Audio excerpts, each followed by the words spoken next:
So this is slip stitching for the waistband of the Calico skirt, okay, sewing sample. So, so what I've first done, I think, is to turn your skirt inside out.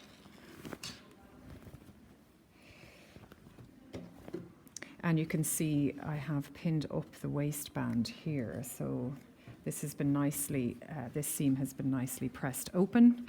It has had its snips to release the tension, and the bulk has been reduced there. And so after you've pressed the seam open, you actually need to press it up inside the waistband, because we want the waistband, we want it to look like that. All right, it's hiding everything. It's a nice finish. Then you want to pin the waistband so it's in place. It's easier for your stitching.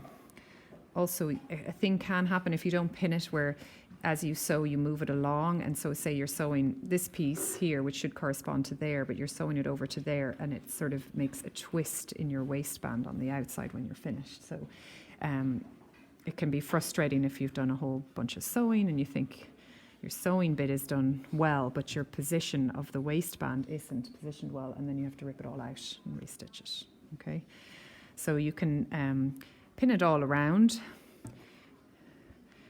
and then you thread up your needle. So the hand stitching would be done with one thread, okay? And so not a double thread. Double thread is hard to manage. They all get twisted up and everything.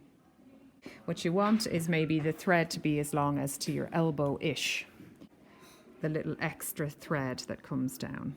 All right, so that's the start of your hand stitching.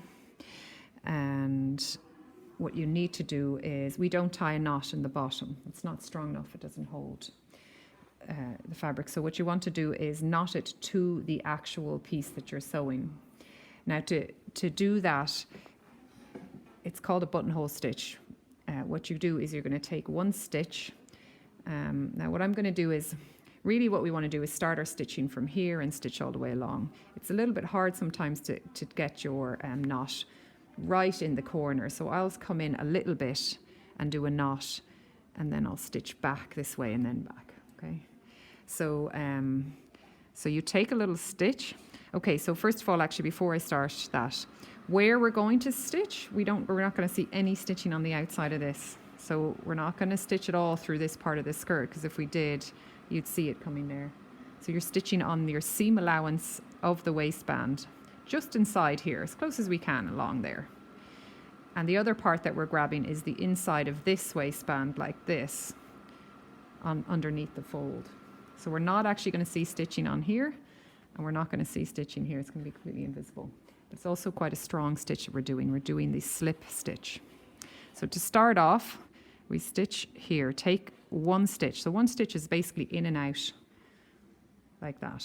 If you haven't done hand stitching before, it takes a while to get used to, you know, the maneuvering the needle. You need to find the needle that's correct for you. You can start with larger needles if you like.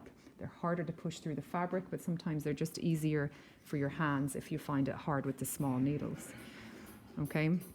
Now when I push through as well, so we're going to take one stitch means in and out of fabric. And when I pull that through, you need to, I'd probably do it automatically, but I hold that there, because so that as I pull, I'm kind of doing it naturally. Otherwise, this will just pull right off the end here. You'll end up pulling your thread right off, okay? So that's one thing I'm doing. I'll probably do it automatically without mentioning it. Now I've pulled through, but I've left a little bit there, so that thread. And now I'm taking a second stitch, pretty much in the same position, a small stitch, okay? So only through a small amount of fabric, and very, very near or right exactly in the same position as my first stitch. When I do my second stitch, it creates a loop in the thread. Did you see that? There's now a loop and a little bit coming out like that. So when I get my loop, I can go through my loop, and that actually creates a knot. So go through the loop, and it knots it to the fabric. So if I pull, it's, you know, a little bit strong, it's on there, but it's maybe not hugely strong, so we do a second one. So I'm going to take a second little stitch. When I pull it, it's creating a loop. Find the loop. Now sometimes it gets very tangled up, so you know that's normal. It's quite awkward if you're not used to hand sewing. Things go a bit awkward, or this catches on one of your pins or goes around the garment, you know, all these types of things. So that's normal, okay, when you're first sewing. Then you're going to go through the loop. So you can go through the loop when it's very large, or draw it down small. I put my finger through when it gets small because the threads tend to twist around. So and then it goes through. Okay. Other little excess threads are there and are getting caught in it. It wouldn't matter if they did, but I'm just pulling them out. It's why I like to trim off all the excess threads as I go. So now it's held really well against the garment. So it is knotted now to this. It's going to be held really well. So I'm just going to, my first stitch, I'm actually just going to go in through the fabric and to the start point. So I haven't come out through anything on the front. That's really important. Now what I'll be doing with my hands is I'll have my fingers here as I stitch. So I will feel if the needle hits me or if there's any metal, and that will mean that I'll be coming out on this side. And I'll know that that would be incorrect. So I just stitched back to start, to my starting position. So now the first few stitches are a little bit hard to see, but what you're doing is I am grabbing some part of the fabric on the fold bit. I'm not coming through on the top of the fabric. So then I'm going to do a few stitches so you can see. So I then take my stitch and I come directly below it, and I'm going in just in the seam allowance, and I'm taking a little stitch.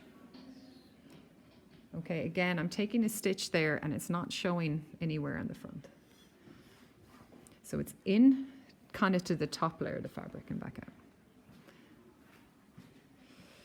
Then I'm trying to go as directly above it as I can, again into the top layer, but only through one layer that's underneath. So I'm going to put my finger there so you can see. Okay. So underneath the fold and gone in and out. So I've come out from the top, so now I need to go down into the bottom there. Now this bit is a little harder to see because it is not the plain bit of the fabric, it's where it's sewn to the zip. I'm leaving it loose so you can see it. Mm-hmm. So you can see the straight lines coming down. So this is another term we use for this is the castle stitch, because you're going, it's like the top of a castle. You're going up into the fabric there, you're coming back down, you're coming into the fabric, you're going back up, you know, like that, okay? Mm-hmm. So it's, feel like the shape that you're making is like a castle if you pull it out. But what you need to do is tighten it and pull it in so that it comes together. And so when it comes together, to see how invisible it is. It's also very strong. It holds that well. It's a waistband. It needs to be held strongly. So it's you know, it's a good stitch. All right. So it just takes, you know, it's time consuming, but the important things are the placement. So not to go and stitch on the actual skirt itself, because you'll see the stitching, and try not to stitch through there. You're actually going in and out before you go through it, and then the thing is to have the tension right, so don't leave it loose. Sometimes, because I demonstrate and I show it's loose, people leave it loose all the way along. It's actually, just remember, you can leave it a little bit loose for a while if you want to check your work, and then tighten it. So I'd only go about that far and then maybe tighten it a bit. And you don't want to tighten it so much it starts to scrunch up or anything, but just be sure that it's tight enough. When you run out of thread, so you stitch all the way along, and then you get here, and that's why you can extend it a bit, because you can be pulling this, you know, the second thread that's there, so it extends along. But once you get you know, say a small bit like that, and you've stitched along, and all you have left is about this much, it becomes very hard to operate and sew unless you have a decent amount. You have to tie off and knot and take a new thread. So again, you would do what we did at the start, which was the knot, you know, a stitch, a second stitch, making a loop and going through it. And so you need a decent amount of thread. You need about that amount of thread to be able to do that. If you only have this tiny bit of thread, you can't actually make a loop with it. All right, so do a bit. Once your thread's getting small, tie it off, new thread back on. You know, you might just get halfway and just have 2, or you might need 3 bits of thread.